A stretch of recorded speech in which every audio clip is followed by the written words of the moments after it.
Hi, it's Kristen Holloway with Holloway Real Estate Group. Wanted to talk today about how to sell a house that needs work. So we often get calls from people who, sort of have that question. They're in a position where they need to sell a property, but it needs work.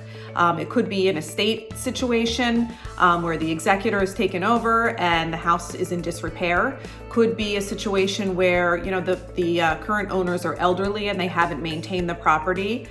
Could be a divorce situation. Could be a home that's just been sitting vacant. We have, a few in the last year that have been that way, where sellers moved away for one reason or another, and the home, is now in need of repair. So how do you sell those properties? What is the best strategy? And this really pertains to people who don't want to do the work, who want to sell the home as is, and sort of, gaining knowledge on what that strategy would look like. So the first is to investigate any issues that the house potentially has. You could have a home inspector come through, you could have a contractor come through and kind of do a walkthrough and give the executor or the owner and the realtor a feel for what's needed. So does the roof need to be replaced? What are the windows like? What's the HVAC? Some of the, heating, cooling, those kinds of questions.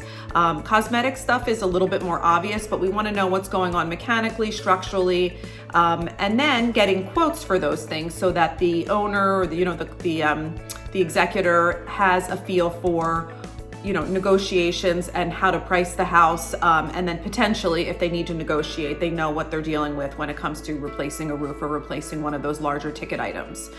So being prepared with that information up front is crucial. Second is, once the house is listed, to market to investors.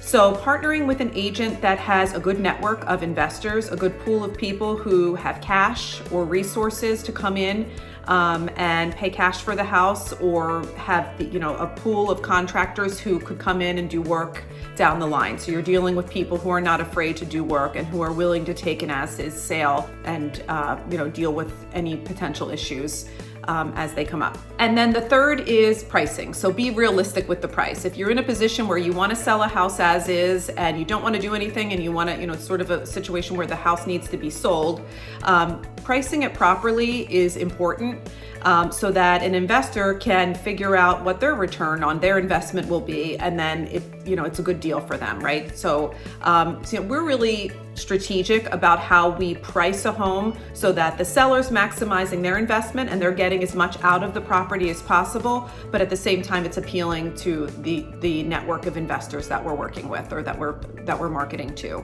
And then the other piece of that third part is also in marketing it to potential buyers. So we've worked with a lot of buyers who have done renovation loans, and so we can market it to buyers who may not have the resources or the cash to buy a house as is, but they've been approved for a renovation loan. So they could come in, say, on a house that's worth $50,000 more, take out that renovation loan and then do the work with the mortgage.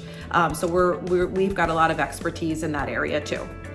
So those are the three ways. Any questions, of course, feel free to reach out to us at any time. Thanks so much.